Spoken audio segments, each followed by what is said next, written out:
My name is Nick Santillo. I'm the chair of the Safety and Security Committee for the National Association of Water Companies, who's sponsoring this webinar.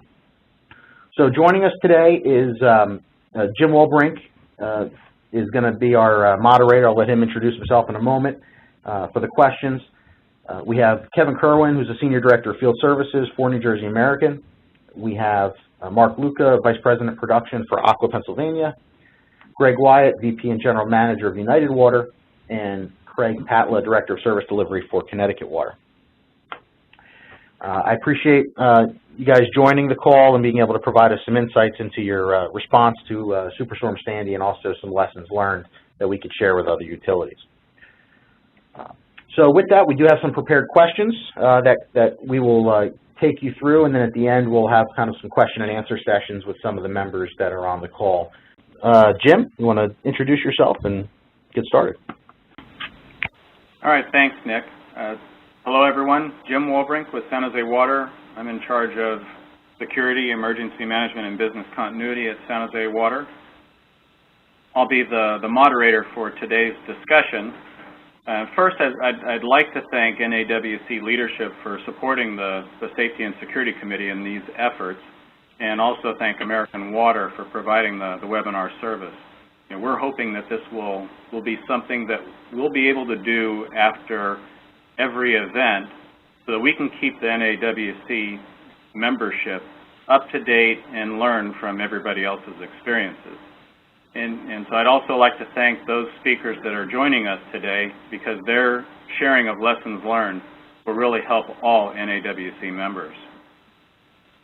To start things, I'd like to set the stage for those listening online now and in the future to give kind of an understanding of the size and scope, of what our member utilities are presenting today, and a backdrop for what they had to deal with, and just the sheer magnitude of this event. So Superstorm Sandy was a very powerful hurricane that's devastated portions of the Caribbean, Mid-Atlantic, and northeastern United States late in October of 2012.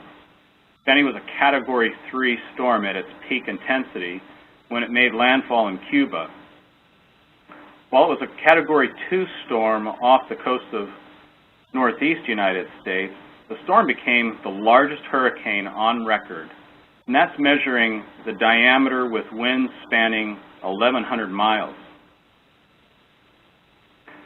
Preliminary estimates assess the damage at nearly $75 billion, which makes it the second costliest Atlantic hurricane, behind Hurricane Katrina. At least 285 people were killed along the storm's path from the Caribbean to northeast United States, and the storm hit 7 countries. The severe and widespread damage of the storm caused in the United States, as well as it was an unusual storm that it merged with a frontal system that came in from from Canada and came down into the United States. That's what gave it the superstorm designation. Some of the key facts about the storm: the highest recorded sustained winds were recorded at 115 miles per hour, and that's recorded for at least one minute. It was truly a rare storm with subtropical moisture coming up the east coast of the United States, and then a cold front coming down from Canada. Those two things combined, the Canadian storm pulled the hurricane pulled it westward into northeastern United States. Those two combining really caused a lot of the devastation that we saw on the East Coast. Widespread winds, snow, and storm surge waves that hit a total of 20 states. 98 deaths were recorded in New York and New Jersey. Homeless and heatless residents are counted at 3,500 families in New York and New Jersey, and that was those numbers were January 29th, 2013. So the effects of this storm were long lingering. Sandy damaged or destroyed 305,000 housing units, disrupted more than 265,000 businesses in New York. In New Jersey, 346,000 housing units were destroyed or damaged, and 190,000 businesses affected. So you can see that this was a storm of huge magnitude, and the effects are lingering. So with this information as the backdrop, what we want to do is start with our panel, and we've broken the questions for this webinar into 3 sections: preparation, response, and recovery. And with that, let's go ahead and get started with our panelists. First, I'd like to start with Kevin with New Jersey American, and then we'll move through the rest of the panel. So Kevin, can you describe your preparation activities before the storm? You know, what worked well and what after you would change in the future in your preparation? Sure. With the way you described it, we've had hurricanes before in New Jersey, and I would call it go into typical planning mode, and it was usually centered around production facilities. Those that are prone to flooding, we would take the necessary steps to sandbag, make sure that our generators were topped off and everything was ready to go. And business as usual from a storm perspective, waiting for power to go out and things of that nature. This storm, we had that. Certainly we had the rain, we had some flooding. None of our production facilities were damaged, but what happened, obviously, was massive power outages, and then, several days later, we had the obvious fuel shortages, which sort of was the backdrop to the first 2 weeks of this storm. But from my personal experience, I'm still managing the restoration of the Barrier Island, which goes from Bayhead, New Jersey, down to Seaside Heights, and that was devastated.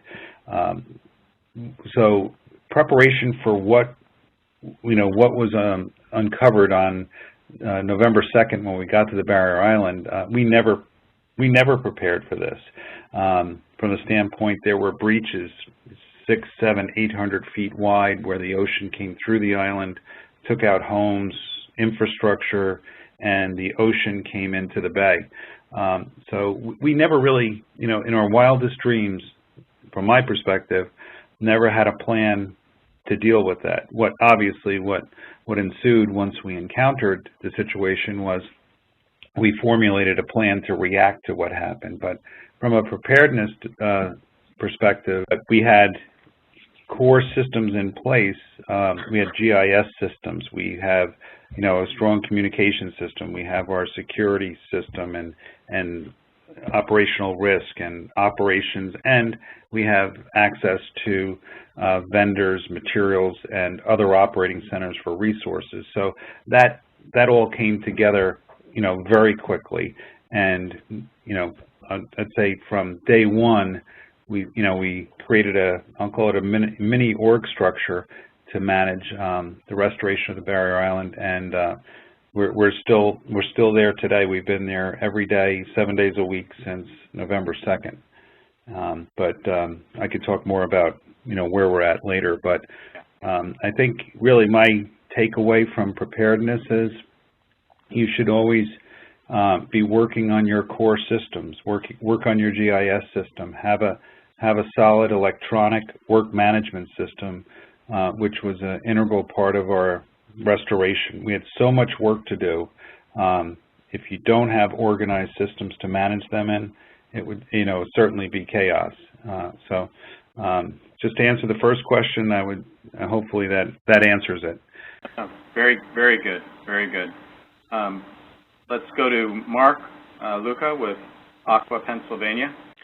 Yes, good afternoon, and thank you for pulling this together today.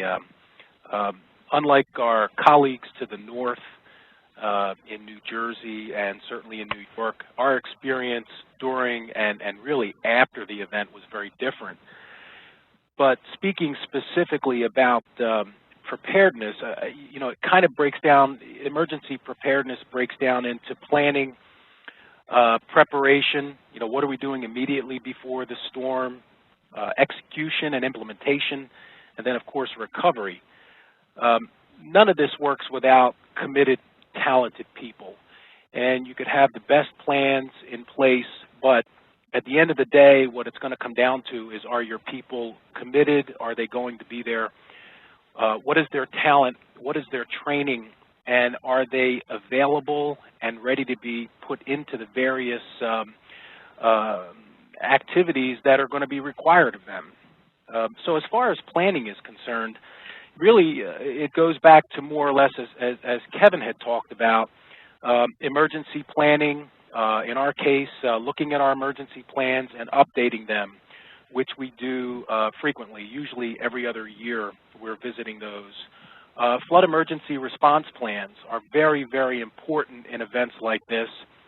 And as we participated in some of the EarthNet webinars and some of the weather projections, they were talking about a considerable amount of rain, which we really didn't get here in southeastern Pennsylvania. Even some of our northern areas got some snow.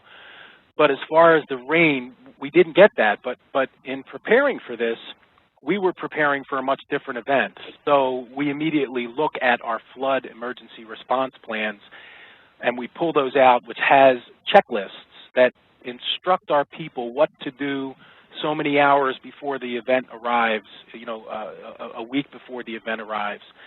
And it might be things like locate and make sure that you have operable floodgates. Those are the types of things that in a very short period of time can become overgrown with vegetation. So we physically walk people out, look at the valves, and make sure you know where they are, and make sure that they operate, which is just one example. But as far as the planning is concerned, it really started about a week beforehand when we saw that this storm was forming. And as the storm neared and we got more clarity on its size, its intensity, preparations intensify, and they start to get more clear, because now we're looking at a rainstorm or heavy windstorms, and those types of things start to point us in different directions. The EarthNet webinars were very, very helpful. And they pointed out some of the things that were talked about at the beginning of this webinar with regard to storm size, intensity, probable location of landfalls, and so forth. We immediately began renting and locating generators, portable generators, around our system of areas that are known to have problems when trees come down, and there are other problems of this type. Those generators were fueled. All of our permanent generators had to be fueled. We located portable pumps, Godwin-type pumps, if you will, brought those around the system, and I think we had 6 of those at one point there in various places throughout southeastern Pennsylvania that we were able to move either in our current treatment plants to other treatment plants, or either to, and perhaps to other neighboring utilities. All of our chemical storage tanks were filled, and we were bringing in chemicals as recently as Saturday before the storm and Monday. We were making sure that chemicals were strategically located around the system, because with storms like this, you know your roads are going to become limited access. So if we can get chemicals to points that are further away in our system, then we know if we have to respond to them, we would be more likely to have success at doing that. Sandbags, sand were other things that we looked at. We made sure that our distribution tanks were full. We also made sure that we changed our set points so that the tanks were maintained at a more full level during the event and just prior. We prepared a letter of passage, which is one thing that on the private utility side, sometimes we suspect a little bit of a challenge, because people driving around, if the roads are closed in a state of emergency, may not be given safe passage or clear passage from local police if you don't have access. So we prepared a letter, we distributed it to all of our employees in the state, which was instructing whomever was getting the letter that these people were emergency type people, that they needed passage for use of our water systems. We checked out all of our contact numbers, including personnel, making sure all the home numbers were correct. Agencies, utilities, vendors were all contacted, made sure we had the correct numbers.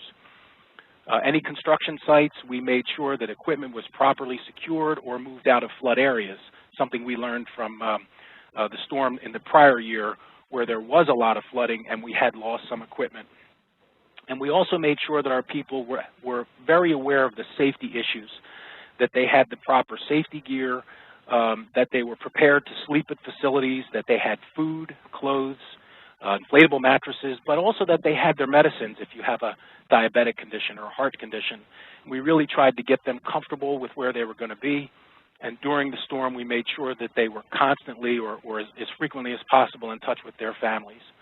So that's kind of a laundry list of things that we had done, and if there are any questions, I'm happy to take them or stand down for the next participant.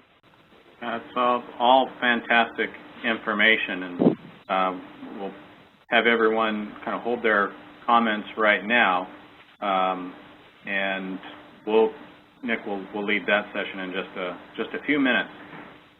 United Water, Greg Wyatt, would you give your preparation for the event?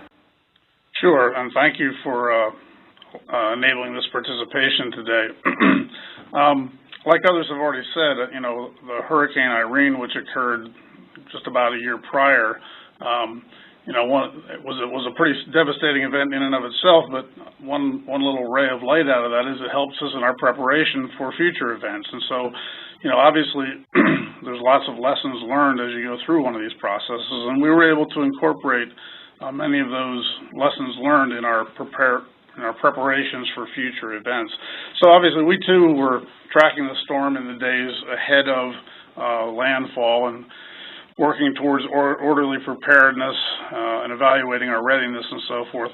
Both our corporate office in northern New Jersey and all the local business unit utilities, which we have in New Jersey, New York, Pennsylvania, Delaware, and up in Rhode Island as well, have individual emergency response action plans which we review annually, and we went ahead and enacted them in mass for all the utilities ahead of the storm's landing, so that we were, you know, already on the move well ahead of the time of the storm hitting the coastline. We also initiated our corporate incident command center out here in Boise, Idaho, where I'm located.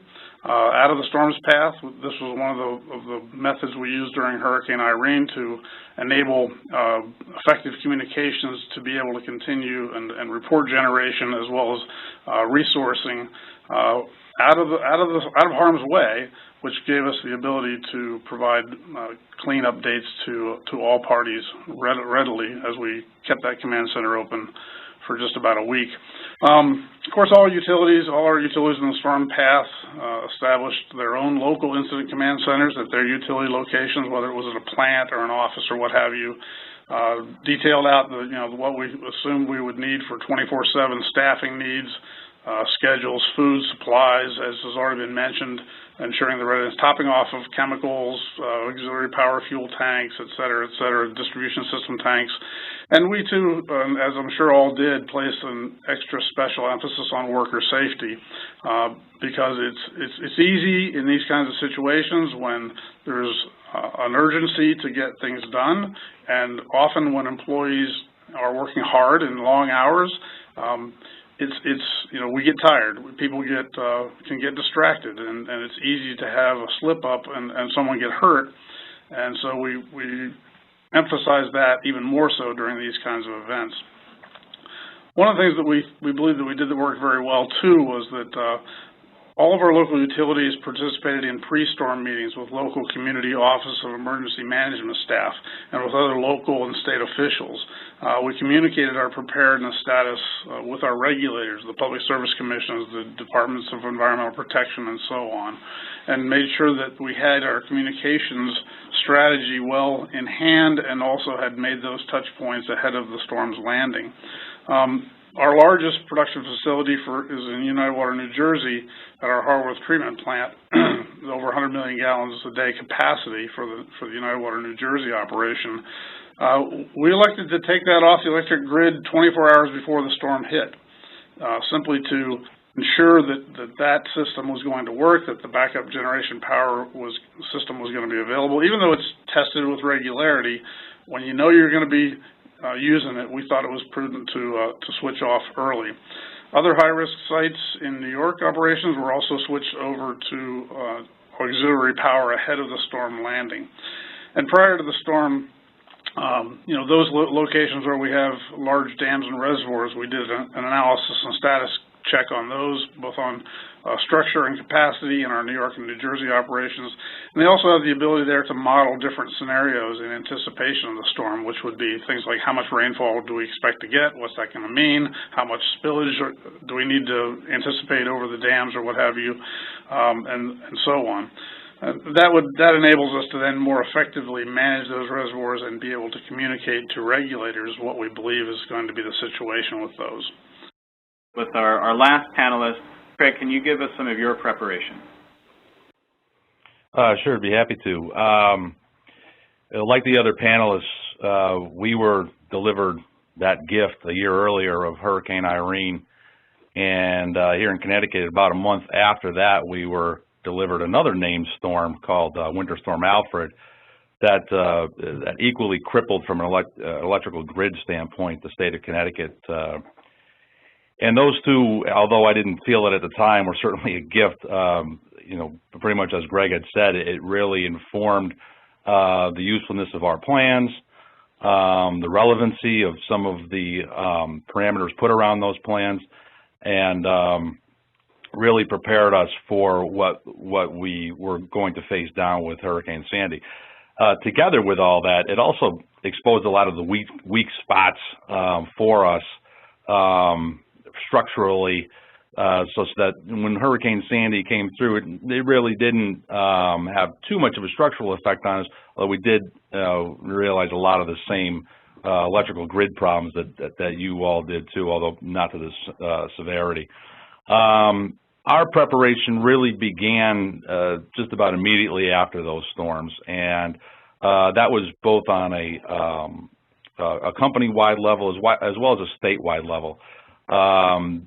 The utilities came under some heavy fire, especially the electrical utilities, post-Hurricane Irene for response and recovery efforts. And we at Connecticut Water Company participated in many panel discussions and inquiries on overall utility response to the storm and storms. To that end, the state put together a statewide emergency planning and preparation initiative that was a 3-day drill that the entire state went through, including municipalities, that simulated a Category 3 hurricane making landfall here in Connecticut. Pretty much like the 1938 hurricane that snuck up here in Connecticut way back when. Under those scenarios, certainly experienced complete devastation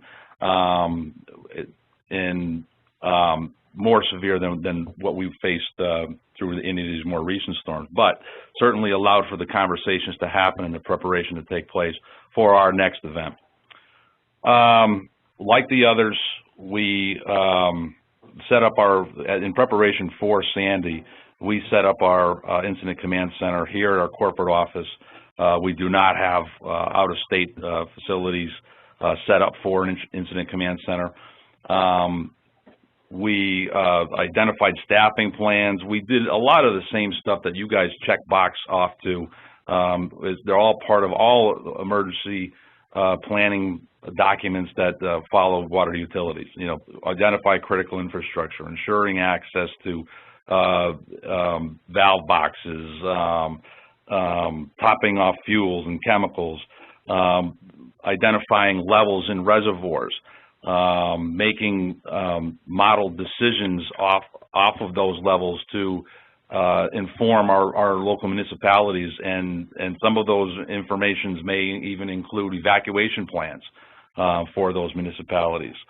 But some of the other things that we were able to learn through the Irene and Alfred events that kind of stand out as unique to the 3 stories I heard earlier that are, but are no less important. We set up a NIMS style National Incident Management System kind of org chart for ourselves. And, you know, we have all the usual suspects in that, and that includes operations, planning, logistics. One of the other things that we found during Irene was that as recovery began to happen, a lot of the fuel stations and our ability to procure necessary products for our recovery was on a cash-only basis. So we liquidated about $30,000 in cash for ourselves to have for an extended period of time. A firm HR plan, absolutely critical, something that we did not do well during the Irene events. Again, through the lessons learned process, we were able to identify that and put forth a firm HR plan that was adhered to and through the event itself and through recovery. We procured a satellite phone. We are dependent upon landline and remote antenna for communication, as most of you are, I'm sure. Satellite phones enabled us to ensure that communication links between the state EOC and our EOCs remained robust throughout the event. Absolutely critical. A preemptive communication to our customers was done, and as communication throughout the state did go down, that preemptive communication to our customers, and what we do is we basically utilize a reverse 911 a product that we use for all things main breaks at all, and we basically called each and every one of our customers and said, hey, there's a storm bearing down on us, in case you haven't noticed, and you need to take all necessary precautions and prepare yourselves for a possible multi-day outage of water. Because this will probably be the last time we'll be able to communicate with you, and we're going to be at it once we're able, but you need to prepare yourselves. And that really helped us out. Another thing that we did is we distributed our customer service personnel remotely throughout the state away from our centrally located call center, so that customer calls, if could be made to and be responded to appropriately by our customer service personnel. But in listening, and you know, I have the benefit of going last here on the panel, and listening to you all, it's confirming to me that it sounds like we followed a lot of the same steps. So that's good news on my part. Thank you.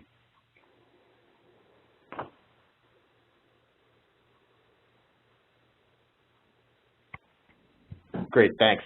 Appreciate it. Jim? Yeah, Craig, one quick follow-up to that. What was your success rate in contacting your customers through the reverse 911 system? We actually get those statistics back. We were able to get about 80% contact on the first call, and that could mean answering machine though as well. But what we experienced in the recovery part of the event was we only got 2 customer calls about no water. So in our minds, we were successful in communicating what the possible effects could be. That's great. All right, I'm going to follow up here real quick before we move on to the next set of questions, and if you can keep it to almost a couple bullet points in the preparation activities. When I call your name, if you could just give us a real, couple bullet points of what would you do different from a lessons learned from this event. So, Craig, since you were last, why don't we start with you? If you could do a couple bullet points. Well, I think if I could do anything differently, I think I would jump up and down higher and scream louder about the importance of water in the overall recovery of our communities through events like this. We did participate in our local municipality EOCs, and we had seats at the table, but when it came to electrical power restoration to us, it certainly was backburnered, if you will. So I think we as a company, and certainly as an industry, it's our obligation to really get in front of the people, the decision makers, whether it's in local government, state government, and certainly our sister utilities, to really put the importance on water as that important utility. You know, you take away electric, cable, gas, water, and the first one that people will be crying about is water, as we all know. So that needs to be put forth as part of that plan. Great, great. Mark, how about you? A couple quick bullet points on what you would do different to prepare? Yeah, I think that, and I kind of saved this for the end, but I think that we know we have areas that are more susceptible to power outages just because of their location, being in a heavily forested area, or lots of trees that are old and really ready to come down at you know, the first high winds, or certainly heavy rains and snow. And our mode of operation had been really to mobilize the generators as quickly as we could, or in advance of a known event. What we've done since then, and what I would have done differently, and we've since corrected, is really to get generators in place where we can, have permanent generators, but also to have generator plugs for portable generators. One of the things that becomes a little bit cumbersome, and I touched on it earlier, was the availability of skilled people in the right place at the right time. So where you have a generator that might have to be wired in to an electrical panel, now you're required to have an electrician who has the skill to do that. And if you have the ability to have a plug on the end of the generator, you really simplify the operation and remove the higher skilled personnel that might otherwise be required. So those are really key takeaways for us, and things that we've already started to correct. Okay, and Kevin, anything different that you have? Yes, and I just want to go back to the preparedness piece. You know, after, I guess the disadvantage of going first, I tried to keep it brief and succinct, and I just don't want to leave anybody with the notion that we didn't have an elaborate back office control room plan. We had a 24-hour center, and it ran very well, dealing with the issues, but the things that I think that, you know, if we could improve one thing, I think fuel distribution became a challenge in and around the 7-day mark, because there was widespread power outages and you couldn't get fuel at gas stations. We had we were running low on fuel. Our back office control room did an excellent job procuring fuel. I think they got fuel from Ohio and Texas, but it came down to, where do we store it? There were some creative solutions that were arranged by putting fuel into DOT fuel storage locations, as well as the New Jersey Water Supply Authority. We put gasoline into those locations. So predefining where you can store fuel is a critical activity. I agree with, I think Mark mentioned it, about the standardization of plugs on generators. That's a very simple, cost-effective way to standardize, and not only for your own operation, but even as an industry, if we can standardize on plugs, so that if we're sharing equipment between utilities. The other thing that, and I'm been so focused on the barrier island because our distribution system was devastated, but it was a project we had in 2012, was to GPS all of our assets in our Ortley Beach system. Ortley Beach was one of the hardest hit, homes removed, and landmarks, telephone poles, houses, things that we would have referenced on our drawings for valve locations were no longer there. So GPSing critical assets in flood-prone areas where something like this can happen. Obviously, you don't know where it's going to happen, but there's a high probability along the coast you're going to have these kinds of situations. And I think it's a good reminder that we should be out there GPSing and enhancing the accuracy of our asset records is something that we should continuously do. But so it was fuel, plug standardization, and GPS assets is my recommendation. Great. And one more issue, which it's hard to manage, but we did have on the barrier island, because it went into a lockdown mode where they didn't let residents or anybody in, very tight security. Even though we have essential personnel cards, the state police and local police, there were police from other states policing the barrier island. There were state troopers from Mississippi and Pennsylvania, and these cards were not always recognized by the policing agency. So I guess more of an acceptance or a common platform for emergency response cards, or maybe there's a special badging process that needs to occur when you have an event in a very secure area. I think that's an area for improvement. Great, thank you very much. All right, we're now going to move on to the response activities, and I want to be mindful of everybody's time. So I know we're not going to be able to get all of the information in that we would like to, but if each of our panelists, as I call you, could give us just a brief description of what worked well with your response, and then lessons learned. What would you have done different? So briefly, if we could go ahead and start with Mark on this one. What worked well with your response, and what did you learn that you would change? Well, I think that the planning that I mentioned previously really pointed us in the right direction for success. You know, we did get hit hard. We had 8 of our 9 southeastern Pennsylvania water treatment plants on generator, but because of the preparedness that we had discussed, we were really ready to step up and have some of our plants. One of my larger plants is a 24 million gallon a day plant that was on generator for nearly 48 hours. So all the discussions that we've had about success in locating fuel and having generator readiness really paid off. At one point, we had as many as 78 generators running in the state. So again, locating, identifying areas that were more likely to be susceptible to power failures. We did not have issues with flooding. As I said, we didn't have a lot of rain, except the plant that we have on the Delaware River. This storm occurred at high tide.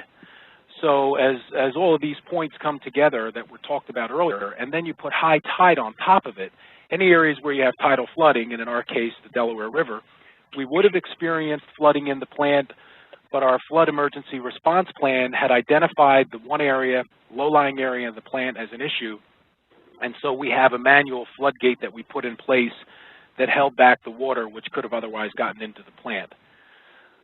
We did have as many as 8 satellite phones around the system, and I think as a point of what could work better, the satellite phones are finicky. They do work, but you can't be indoors, which makes it problematic, you know, in a storm event with high winds and maybe even a little bit dangerous depending upon where you are. You'd almost have to step outside or get the antenna outside for it to work.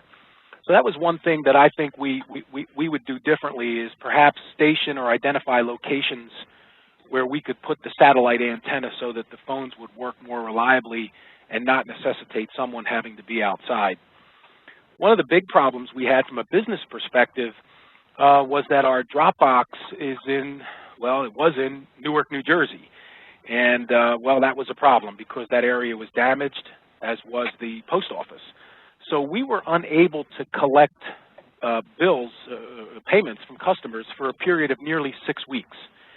So I think if going forward, if that's a lesson learned, would we have the opportunity to more readily divert those payments?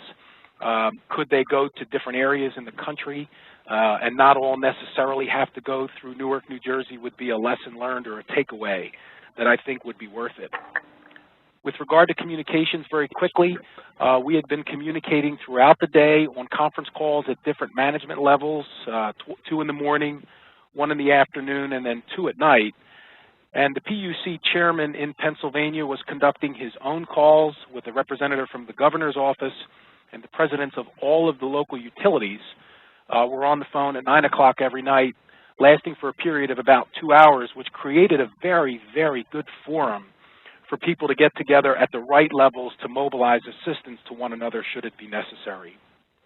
And again, talking about safety, one of the things that we did do on those calls, our safety director was constantly reminding people, be careful with various pieces of equipment that we were known to be mobilizing, like chainsaws, down power lines, working around fast-moving water.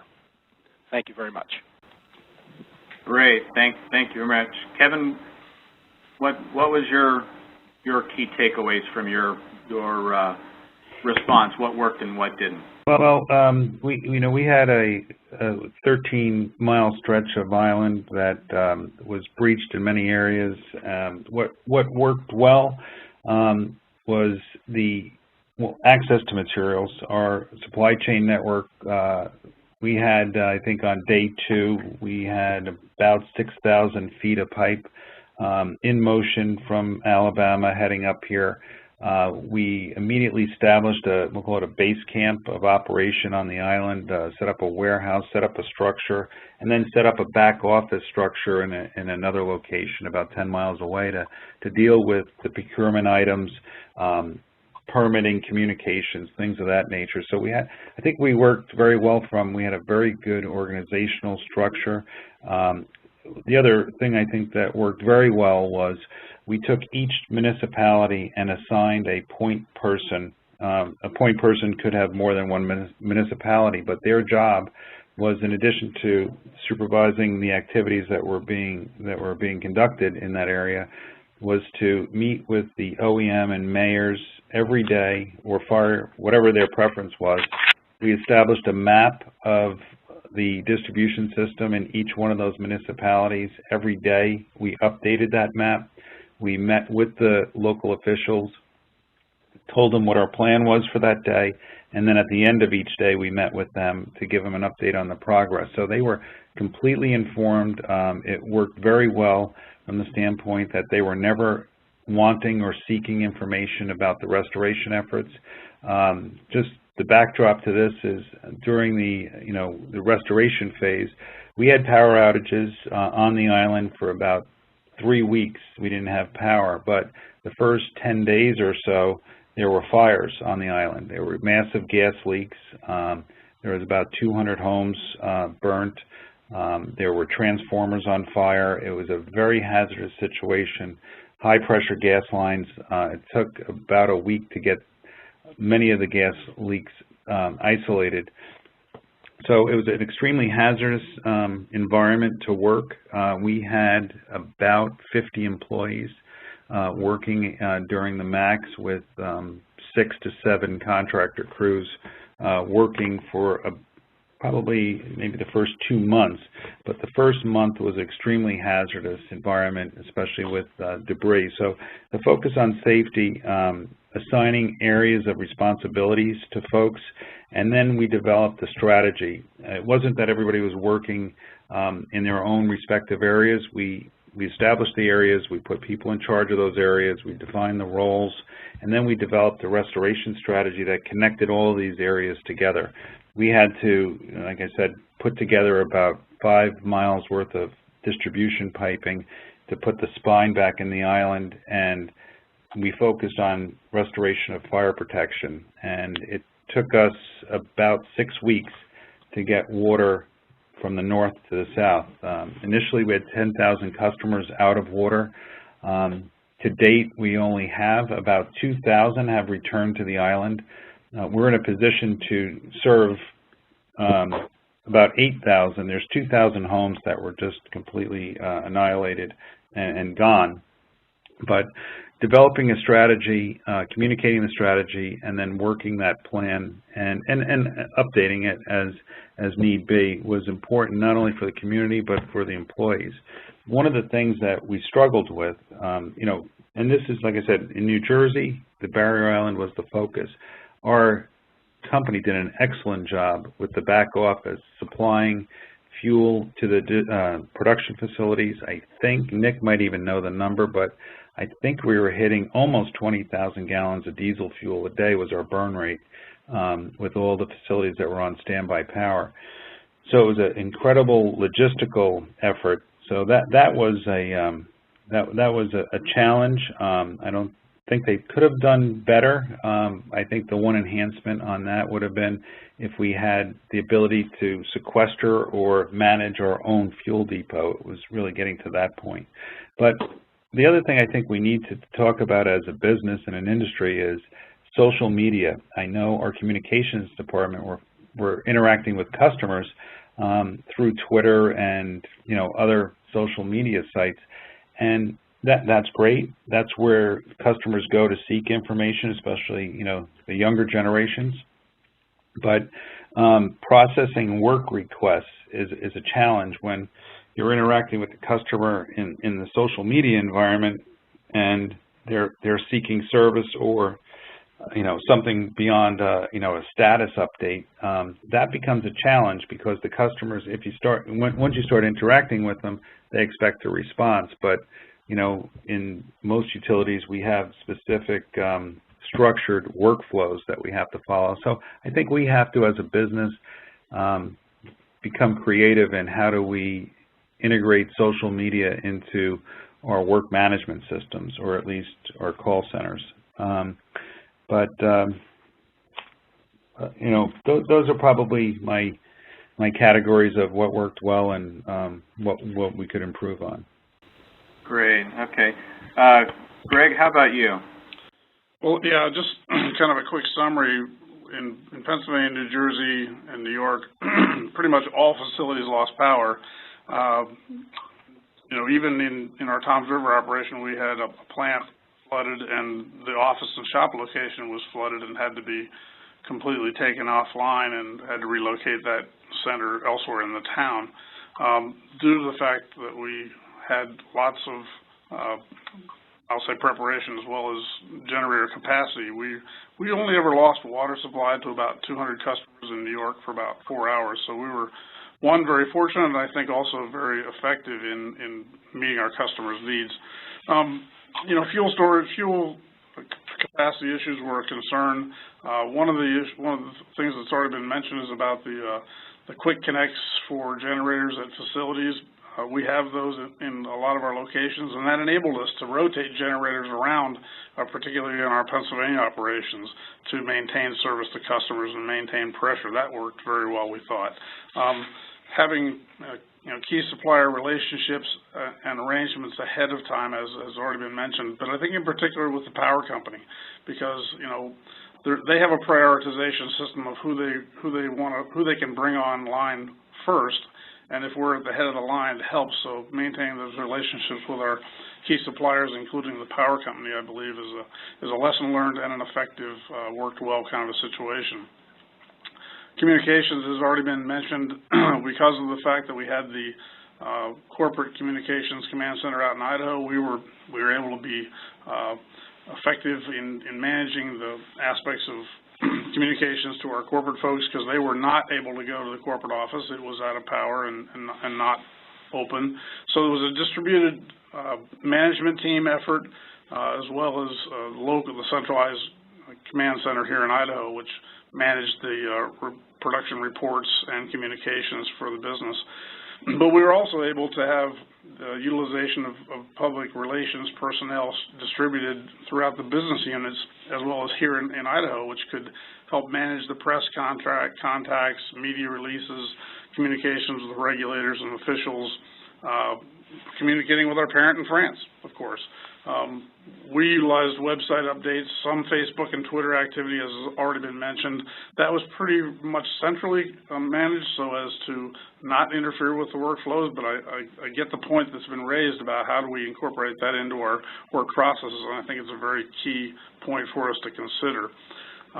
In some cases, because of the lack of ability to use even mobile phone networks because they had failed or had gone down, falling back on normal radio systems, which some people have even taken out of service these days, might be an effective way to communicate, and installation of alternate radio systems for employee communications can still be very functional, and we think those are still viable options on the table. All right, great. Thank you very much. And Craig? Harkening back to Hurricane Irene and the lessons learned that were produced from that, our response to the storm turned an eye more towards the recovery efforts. One of the things that we learned that was kind of a hard lesson for us really was that some of our emergency plans called for immediate action during an event itself, or even staffing at remote locations like dams for notifications to evacuate or take a necessary response to a situation may be happening.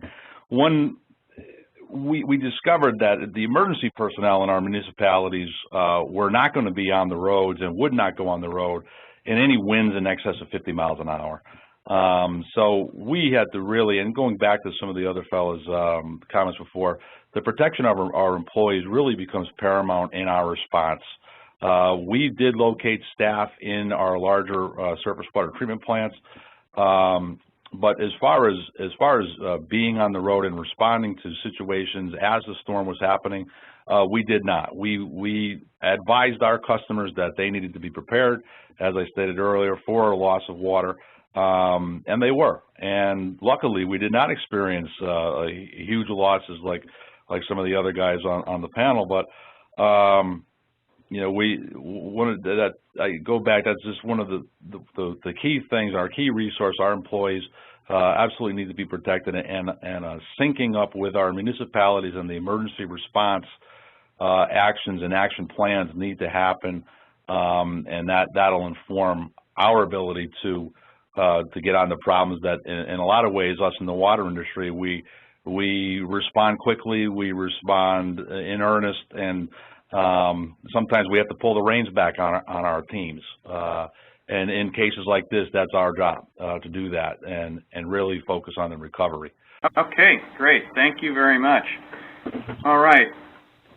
So we've covered preparedness, we've covered response, and now moving into recovery, which I think, Craig, you've kind of started on there.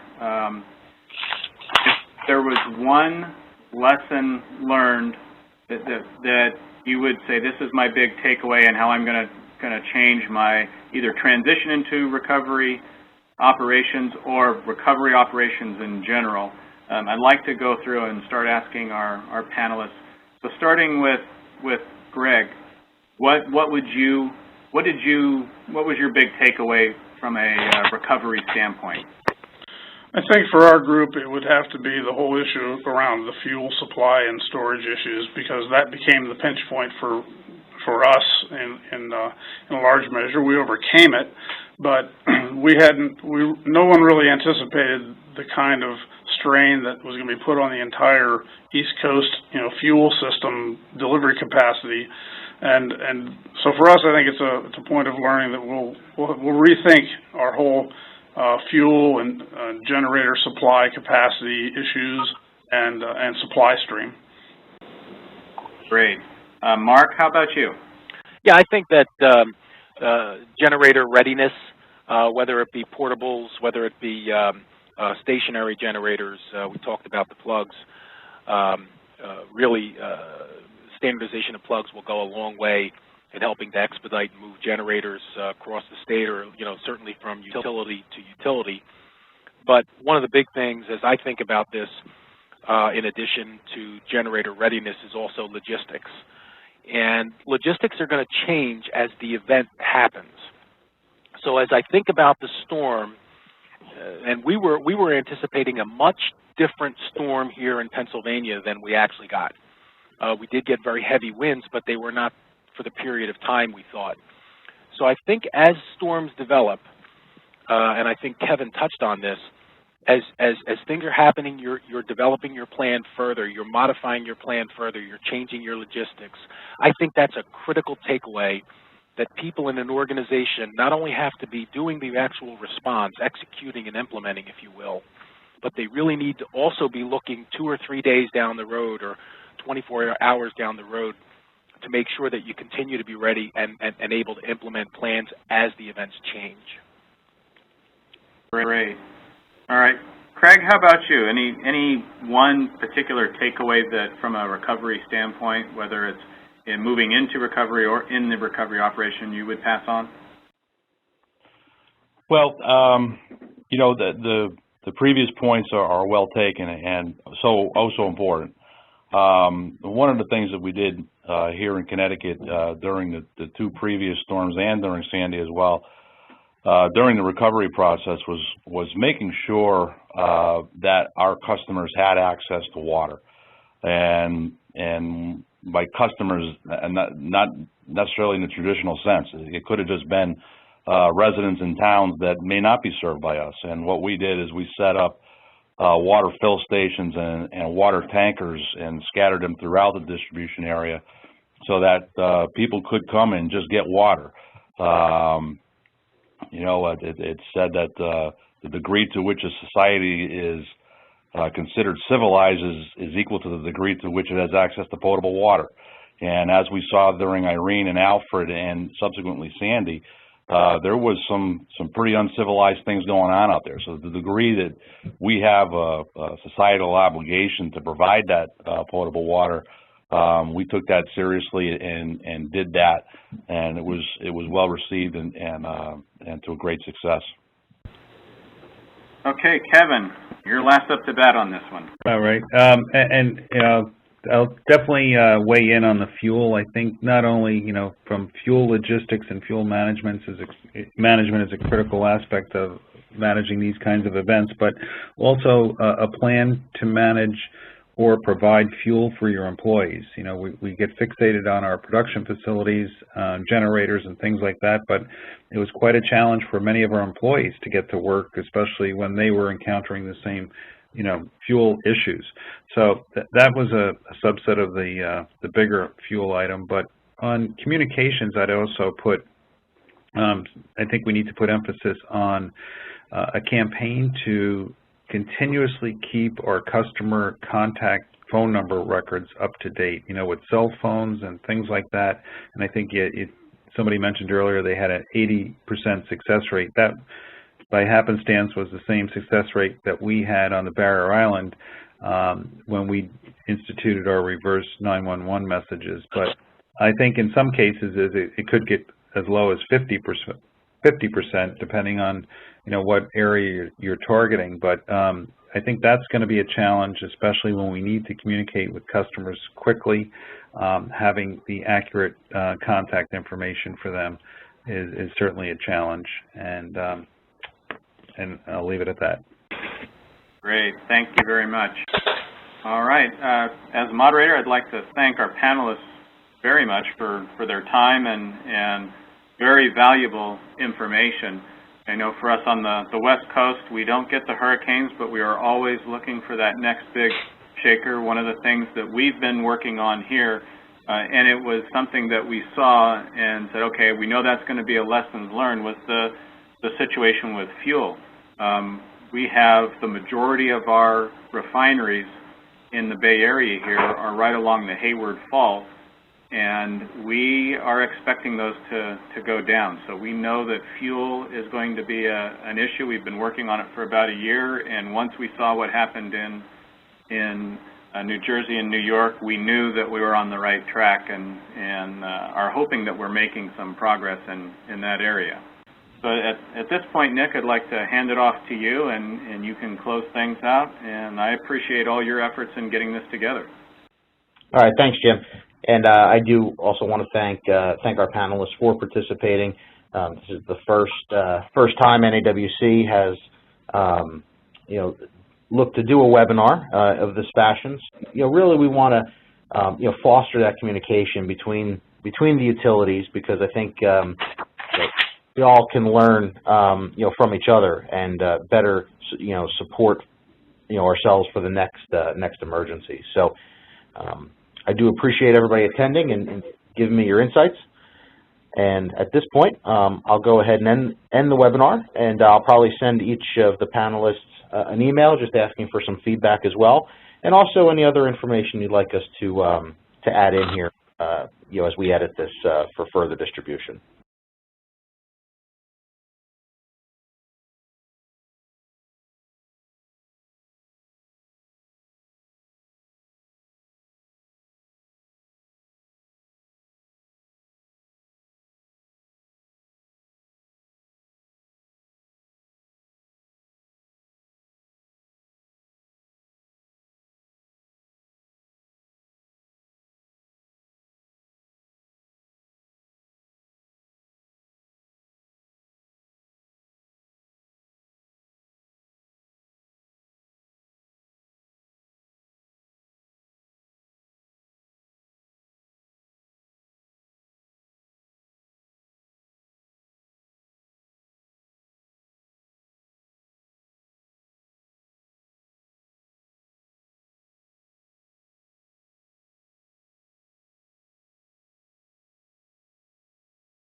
So with that, I thank you, and I hope everybody has a great day.